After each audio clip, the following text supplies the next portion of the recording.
We're going to move into our top five this week, and that is top five greatest performances in U.S. Open history. Every time I hear that sound, I'm like, oh God, here we go again. um, so with that said, top five, is everybody ready?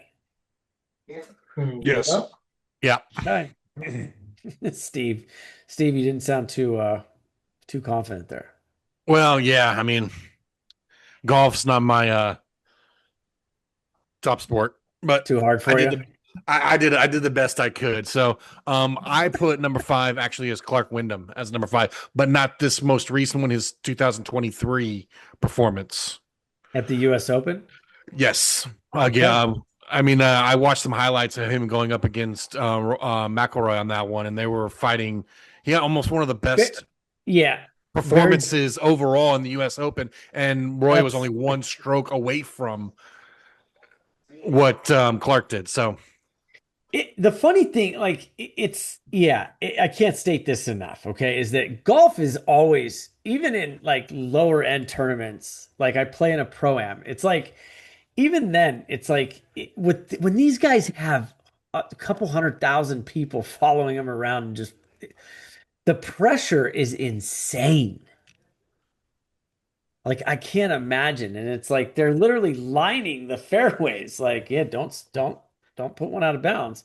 But it's incredible in my opinion. So um anyway, so yeah. Right on. Nick, what's your number five, buddy? Number five, going to go with Johnny Miller from 1973 when he won at Love it. Oakmont.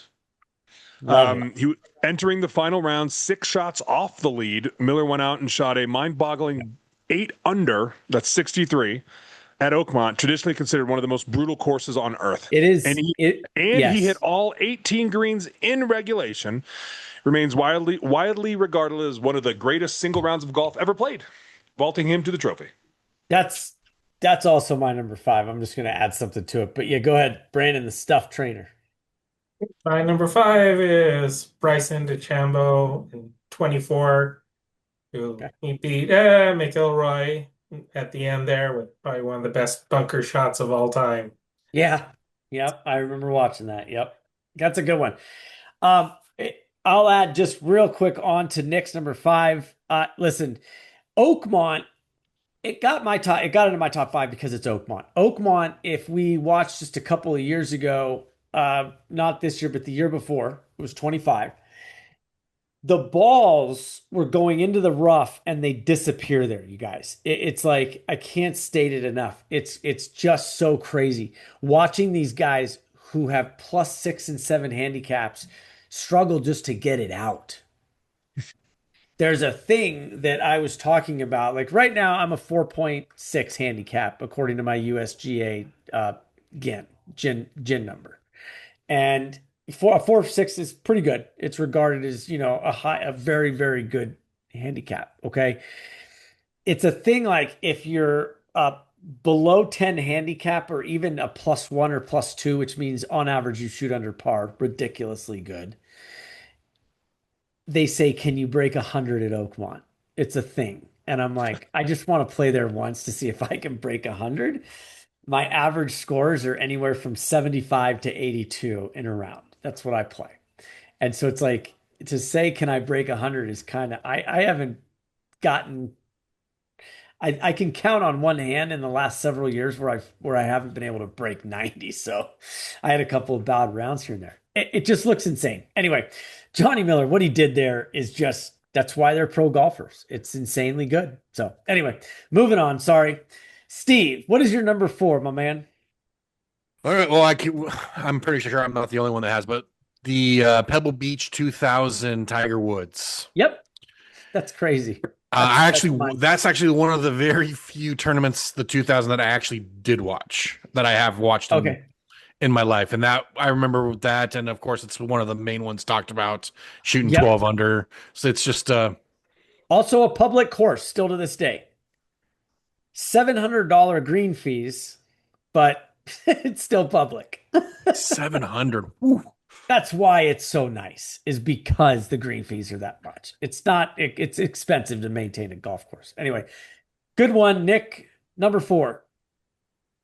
Number 4, going old school again, 1960s at Cherry Hills, Arnold Palmer.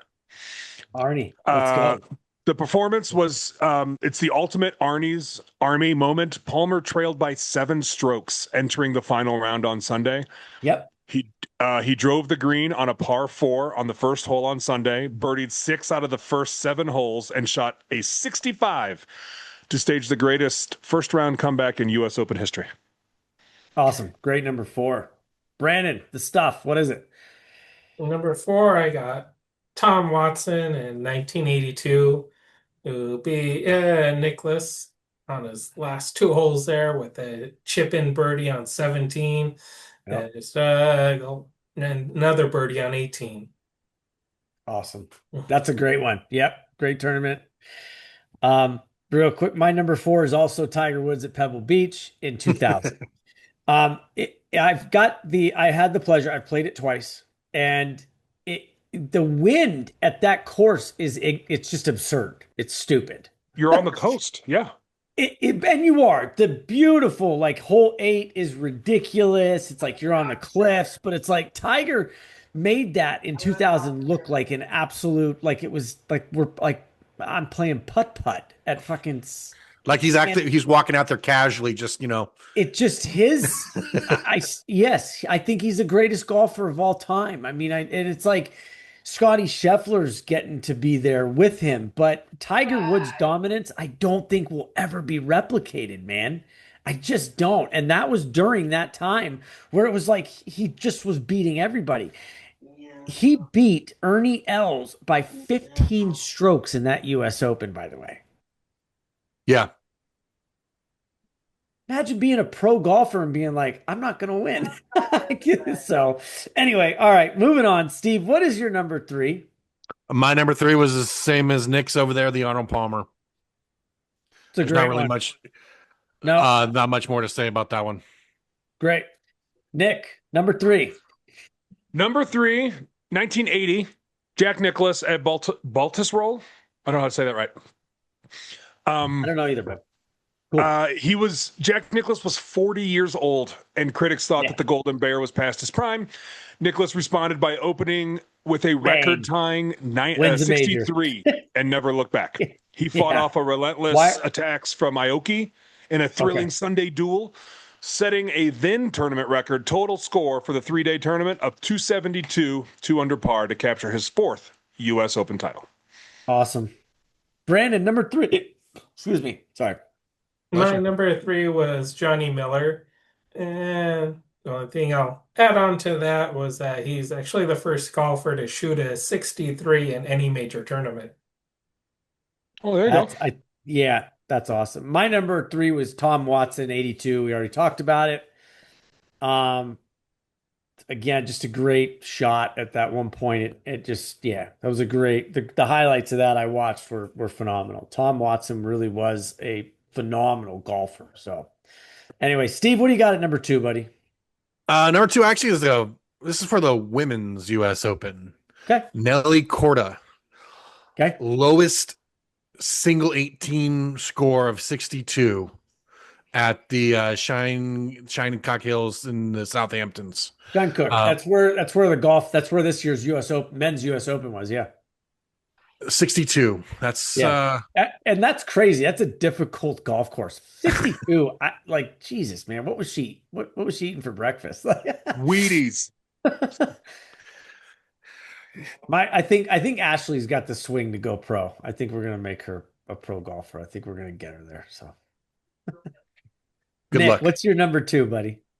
Number 2, I'm going with Tiger Woods, but I'm going with 2008 Torrey Pines Tiger Woods. Yep.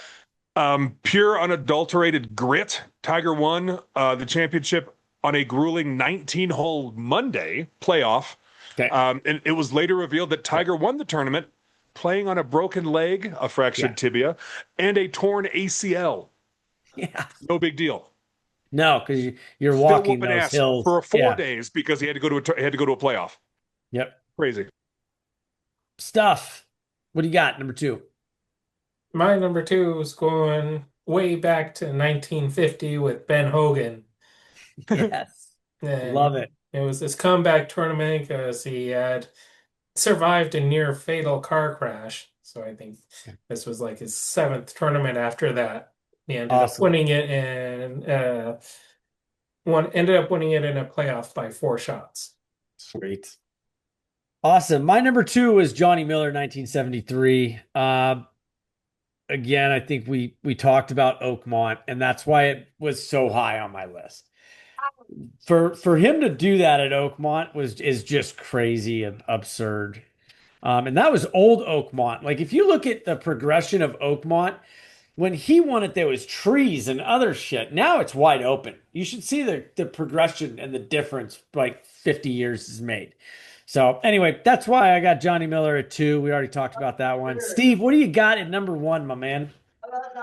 I got to go with Roy McIlroy from 2011, 11? lowest Yeah. score ever recorded in U.S. Open history of 268 strokes. Yeah, I think he shot, didn't he have a 59 in there or something? I think, but yeah. 16 under par was his average. Yeah, that's crazy. Nick, number 1, buddy. Who's your champ? It's already been said, but I just have something to add. 2000 Tiger Woods. It was ultimate. He finished 12 under par, like we said. Yeah.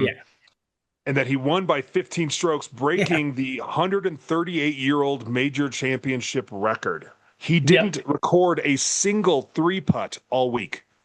And as someone who's a horrible golfer, that's hard to say.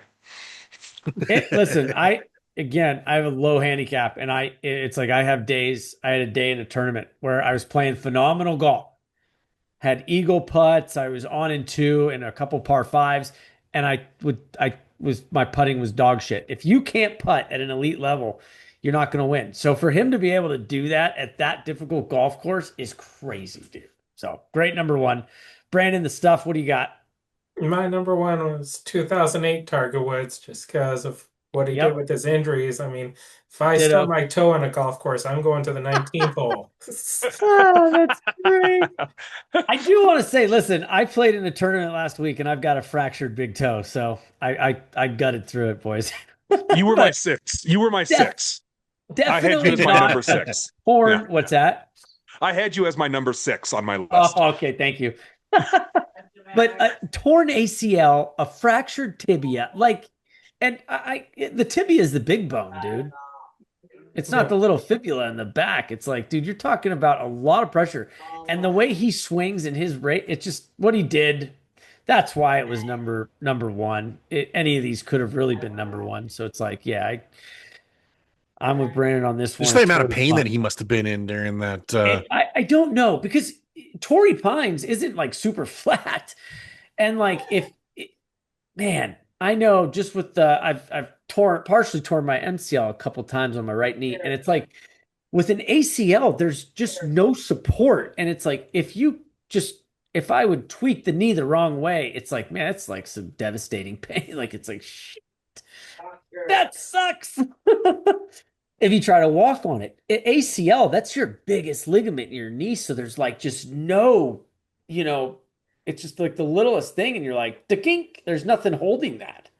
Yes. So it's, dude, yeah, Right. sorry. And then they have the fracture on top of it. And add a fracture on top of it. Yeah, no big deal. Take a fracture too while you're at it.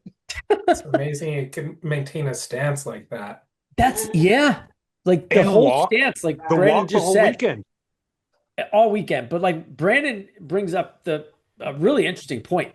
When your backswing, when your forward swing, the first move that your body makes is your hips are starting to rotate forward. Your hands drop as you come in through that zone. But it's like that torque, dude, your legs are barely bent. And when you're coming up, they're straight. It's just, dude, just hats off, Tiger. Yeah, you're the GOAT, buddy.